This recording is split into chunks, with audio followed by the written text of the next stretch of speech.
Hey guys, just coming to you with the unexpected thing. I normally don't do stuff like this, but I know a few videos back I had mentioned that during the off season you should really spend the time to kind of plan ahead and to kind of pre-purchase to stock up on items that you would need for the upcoming year, especially with the deals that happen during the holiday season, and just I guess new products sometimes too. Like comes like starting now and into the springtime, you'll see more and more sales and new products starting to show up. But yeah, I just got some of my items in for kind of my restocking purchase. So I thought I just share it with you guys. Just to preface this, it's to each their own. I mean, everyone's gonna purchase things different. I'm not saying that you guys got to get this, and obviously you won't. Hopefully you don't. But yeah, this is my focus on this is to restock on terminal tackle for the most part of like what I need to get.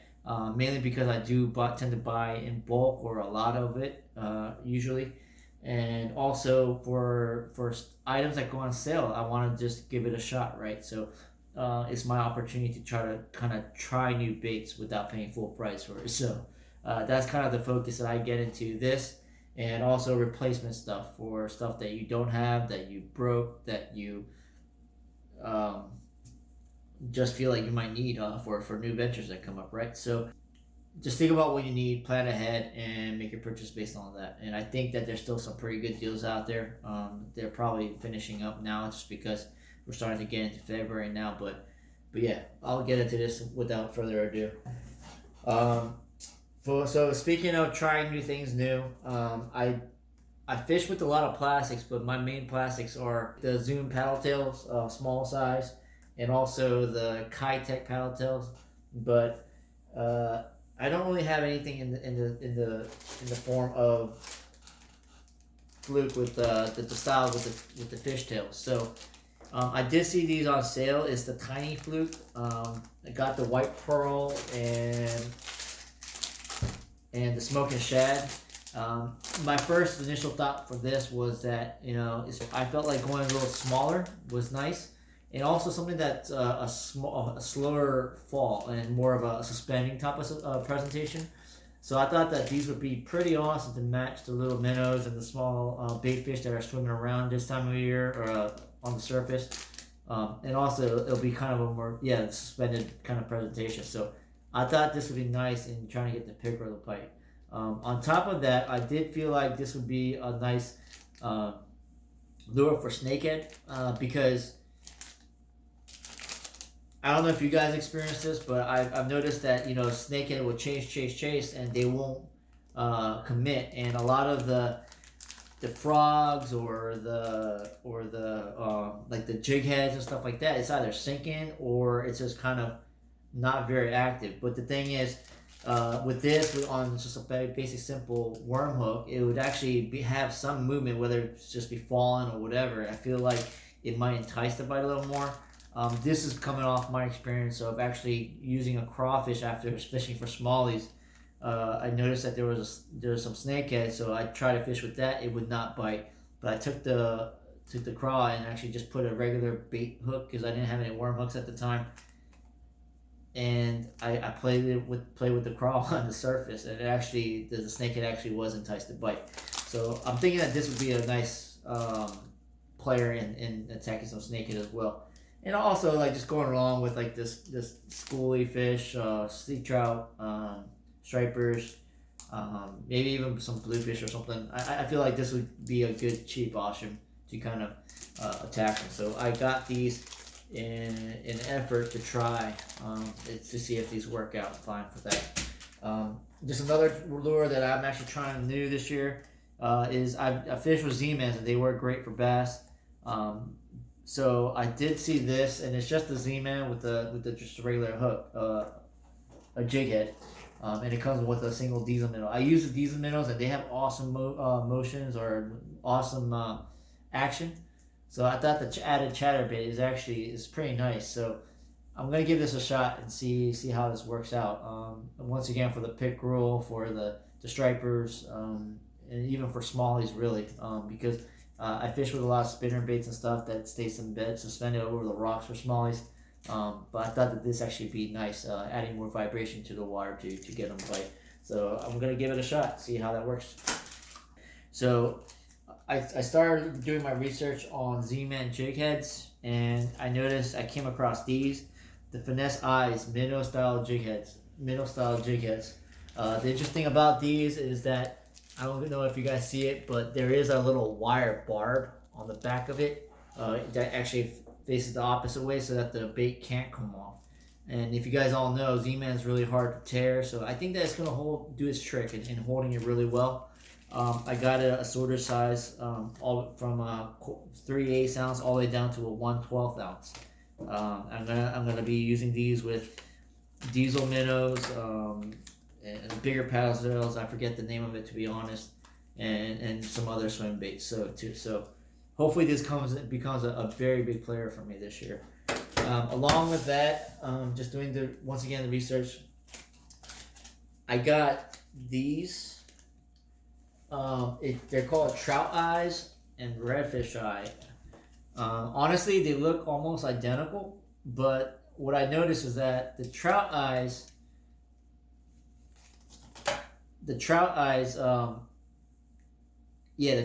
actually have a pointier head and a smaller hook.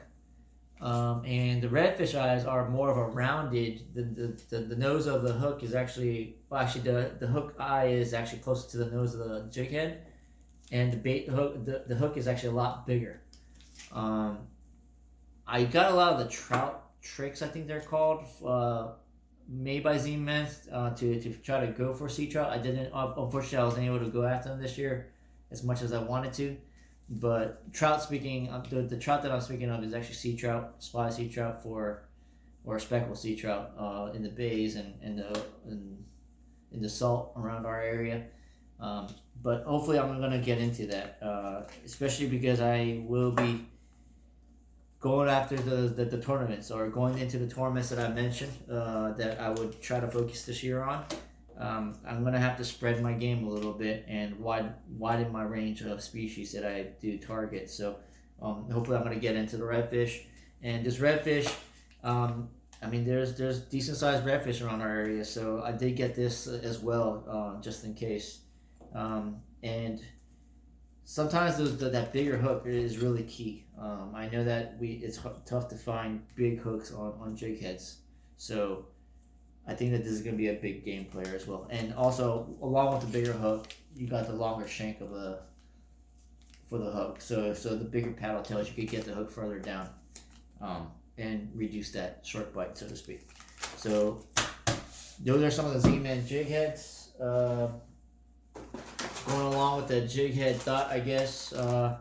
I did get some of these. These are made by TT Lures. It's called the Chinlock Z series jig heads.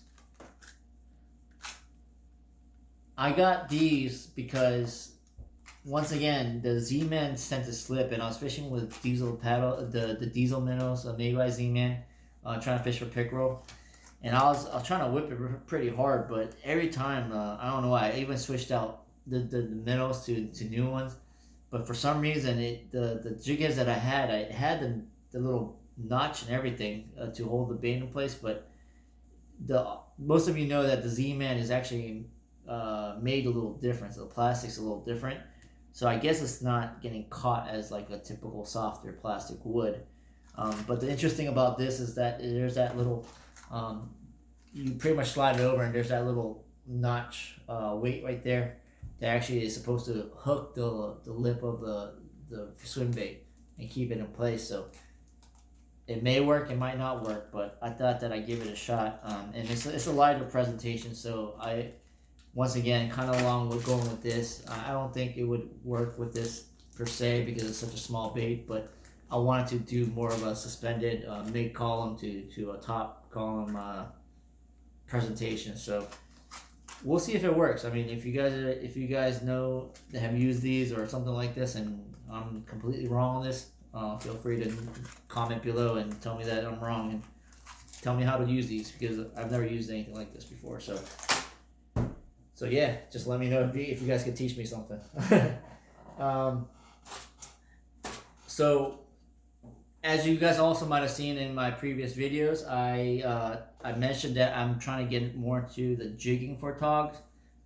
It was actually kind of fun. The last couple of videos that I went out, I didn't do the full vids on a jig, but but a decent amount of time on those trips I did use jig heads, and just like anything else, you lose a lot of jig heads. So what did I do? I bought a lot of jig heads.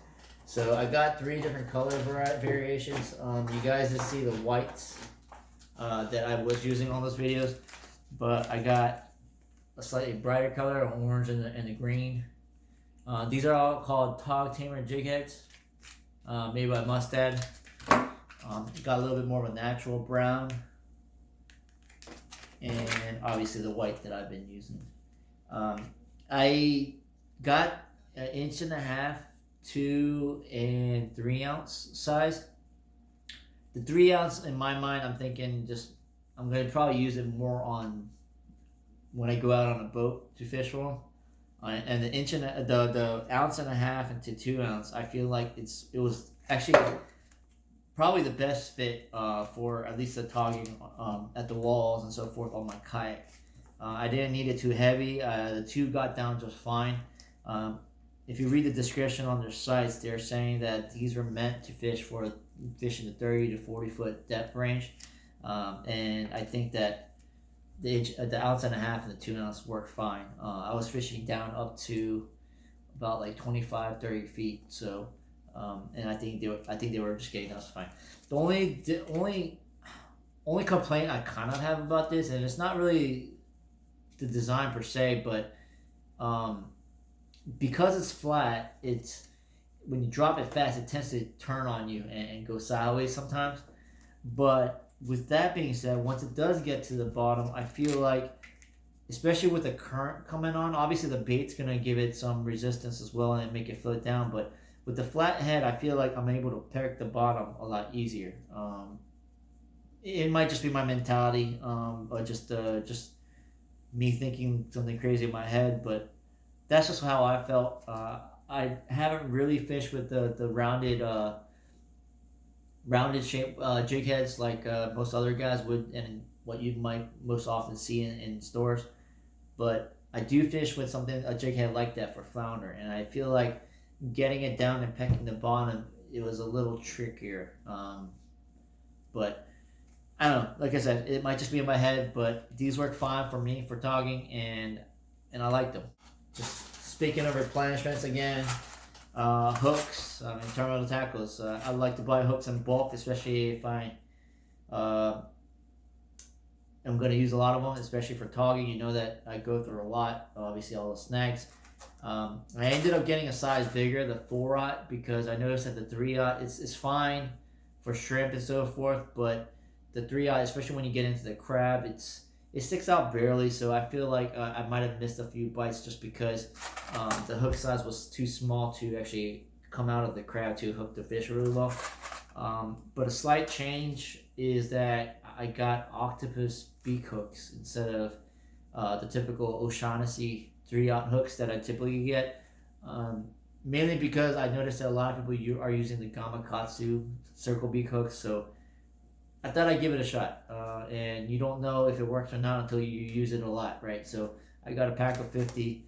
The nickel is not usually my preference. I actually like to get the black nickel or the black hooks, but these are on sale and they're really cheap, so I ended up going with it.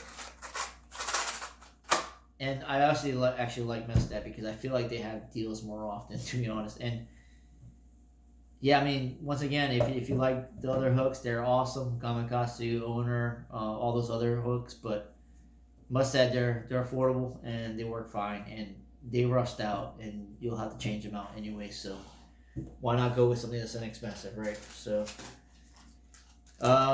more for the local and more the upcoming trips. It's just trout magnets. I went over it in my trout video that really these and rooster tails are probably the 2 biggest baits or most often used baits in my arsenal. I did go with the variety. I usually just carry the mealworm and kind of like a white with a green color pattern to it before. Mealworm worked probably the best for me, the gold color. But I did start getting some of the neons and an assortment of yellow. I think it was called yellow and yeah, I'm not even gonna try. It's so yellow, and then there was like off yellow and some more of the mealworm color. So um, I'll be using these in days to come on some of these trips here as soon as I start hitting some of these creeks and streams that they've stocked. And also, my goal is to try to hit some wild trout as well. So hopefully I get into that. Speaking of trips, I'm trying to be more active this year and do more trips, like I promised, and more tournaments and so forth. So that'll probably mean traveling. So one thing that I've always intended to get, but never really got myself to buy because I just never did. I spent my money elsewhere. Is rod sleeves or rod socks, as some might call. I just got it from Mustad. They had it on very good deals. Um, they make different ones for the bait casters and the spinners, spin fishers. If you guys are decide to get them, so make sure you're buying the right one. But yeah, I felt like I needed to start protecting my gear because I've been chipping my guides, bending them. You know, all this stuff. Not to say that these will stop it from bending, but the chips, the cracks and stuff. I feel like this will protect it a lot more, and also the coating and so forth. Because I'm tying the rods together or shoving them into my trunk or something like that. So I think that this will make my gear last a lot longer. So just in addition to what I will be using this year, you won't really be seeing it, but yeah, hopefully my gear will be protected and last longer. So that's something new this year. Sticking with the new, this is actually a gift, but the Samsung Active 2 watch. It doesn't have to be this one in particular, but I have actually was eyeing the S3, I think they were called, but the biggest downside to those watches were that it did not have a speaker, and you literally had to go pick up your phone again to answer. The nice thing about the Active 2 is that it has a speaker and it has a mic. I'm sorry, the S3 did not have a mic. This one has a speaker and a mic. You're able to talk into it. They sell two versions. One is gonna be the phone active one, which means that you could activate it as your phone, or this one, which is it's enabled. You're actually able to speak through it, but you have to have your phone nearby. And the reason why I'm saying that this one, I like this one actually better, and I'm happy that I got this one, is that I'm having my phone on me anyways. And to be honest, I don't really take the phone out if I don't need to or I don't have to, because I could just keep it in my dry box. So having this on my wrist will allow me to stay in touch with people if I need to, especially let's just say I were to flip or something, you know. So I would be able to make contact a lot easier, and it'll be a lot more accessible. On top of that, it plays music if you want. If you like music, it has it has an alarm, so you won't miss dinner or you won't be late late, you know, to get off the water with like the time that you promised your wife. So it's nice. I've actually used the alarm feature quite a bit already. But it's nice to have the time and everything at your wrist as opposed to trying to reach for a phone. I mean, I've lost probably 4 or 5 phones already overboard just by it slipping out of my hand or me forgetting to put it in my pocket or something, or even just getting wet, right? So it's an awesome feature to have, and I'm loving it. Speaker works great, and I've tested it in windy conditions and in outdoor conditions. It's awesome. It works really well. So if you guys are looking for a watch, you don't have to get this one particular, but this one works great and I like it. And also the non-phone one, the one that you don't have to get activated, it's a little cheaper. So but cheap isn't the motto, but it's definitely beneficial when you get more gear, right? So this was nice. Moving on to replacements. Hog troughs, they're not meant to carry your weight. Note to self. I on one of my tog trips, I actually leaned over trying to grab a tog that got out of my hands, and I pretty much snapped my hog trough in half. So I ended up getting a new one. I did my research. I was about to get the same one, to be honest, because it's cheap, $18. But I noticed one that was about double the price that that floats. I did not have to tape foam board to the back of it to make it float, so it already floats. And on top of that, it it folds. It folds down to 12 inches. This is actually made by Yak Gear. I think they put a lot of thought to this, and it works great. To be honest, it was awesome because when you're yak fishing, you cannot. Sometimes you don't have two hands to unfold and do whatever. So the nice thing about this is that it does unfold with just one hand, like that, and it's easily accessible. And it just to if you guys wanting to, you could lock it into place. You can lock it so it stays firm. Um, they even give you replacement locks. I don't know if that's a good thing or a bad thing, but hey, you got replacements, right? If you break it, um, so it locks into place. One question that I told myself that you might be asking is like, where's the numbers, right? I thought it was a little dominant in my opinion at first because it was the same color as the back. I'm like, man, it's gonna be hard to see sometimes. But there was a purpose to that. When further reading into the instructions, they actually gave you a Sharpie even. Is made so that you can mark down your local slot limits or keeper sizes, creel limits. Not creel. Minimum size limits. So it's nice. It's made so you can customize it into your own thing. And if you want to highlight all the numbers individually, whatever floats your boat, right? But I thought that was pretty clever because I know for one that especially when you do target a lot of species, sometimes it's hard to remember everything. And I'm maybe the only one in that boat, but I cannot remember all the keeper sizes. So I think that's gonna be beneficial for me going forward. So yeah, hopefully this plays a big part in me catching a lot. And I guess this middle part, they made it so that it does float. And they do advise don't add some more weight, so or else it'll sink. So yeah. So hopefully I get some fish slime on it soon, and put it to good use. All right. And lastly, I know that there was actually a comment on our site before. It was talking about what do I wear to be safe, and that got me thinking that I talk about it. I know I wear the right pants, or ideally, yeah, you want to wear a dry suit, right? Top to bottom, no water getting in anywhere. And I'm not gonna say that this is the correct way, but at the very least, I do believe that you gotta at least wear a dry bottom and a dry top in some fashion. And I had torn my dry top a few years ago and never really got another one. So I thought it was time to invest. And I found a good deal for a dry top. I like to stick with the brighter color so that boaters can see me, because obviously there's lots of stories of kayakers getting hit. And I'm not going to put full blame on the boats, but hey, it doesn't hurt to be bright, right? To stand out a little bit. So, but yeah, so I got a dry top. And what makes a dry top is obviously the cinched neck to keep it tight around your neck. I mean, bad news for those that don't like turtlenecks. This tight neck is what's going to keep the water out, so get used to it. Obviously, the Velcro top of wrist to cuff and keep water out of your wrists. A lot of them do have at least one dry pocket.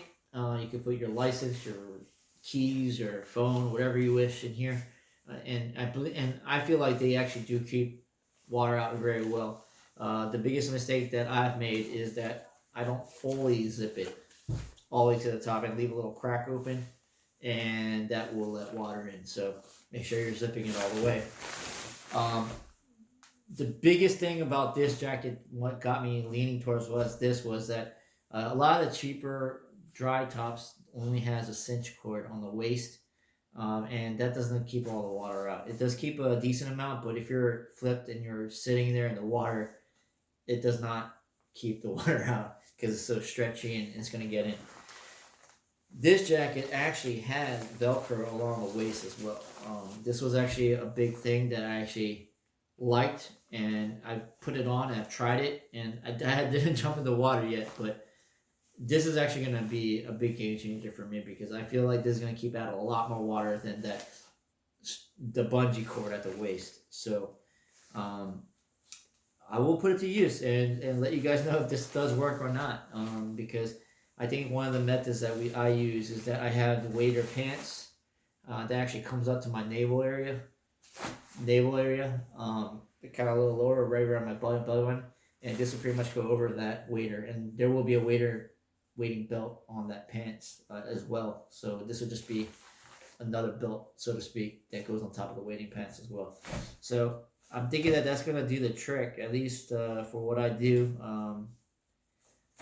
But yeah, hopefully this works at least for what I'm trying to do in this area for now. So until I could afford a bigger a full dry suit, right? So, but yeah, dry top. I highly recommend it, especially if you're doing like the cold water trips and stuff. And obviously, it comes in different thicknesses. Just make sure you match it to the weather that you're gonna be fishing. You know, I mean, obviously, you don't want to be wearing thick ones in the summer and really thin ones in the wintertime. So just match it to whatever you need it to. But yeah, besides that, I mean that's kind of generally what I got, what I focused on, and what I needed to replenish. Once again, whatever need you need to get your checklist complete, right, for whatever you're targeting that year. And I feel like a lot of the plastics and other baits, they have deals and clearances and rebates throughout the year. And I guess they do for the other stuff too. But my main focus was buying bulk, so or trying to buy bulk of stuff. So I think that the winter time is the best time, and this is kind of what I focused on and what I geared towards buying. But obviously, if you guys need sinkers, if you guys need whatever, now's the time, really. So, or I mean, winter is the best time for that. So, there are going to be some spring specials coming up especially the big box stores. So if you guys missed the winter holiday season, there's the spring clearance, spring sales that go on. You could trade in your gear. You could, buy some of the new products that come out, and I'm sure that they're going to have clearances on old stuff as well. So, but yeah, get your checklist made and go spend some money. I mean, especially if you're thinking about doing a lot of fishing, it's good to buy everything you need ahead of time so that you have it ready to go. Because at least for me, trips kind of become available at the last second. I know it's gonna be like I asked the night before to go, especially when I feel like all of a sudden I have some time to get out, so I don't have time to go to the stores unless I want to wait till things open. But then by then it's probably too late. So yeah, buy ahead, be prepared, and maximize your opportunities to get on the water. So yeah, this is what I got. Hopefully I get on the fish pretty soon and not just lose it all. So and that'll only mean more content for you guys, and hopefully that is the way things go. So other than that, I hope to see you guys on the water, or at the very least catch you on the next video. So yeah.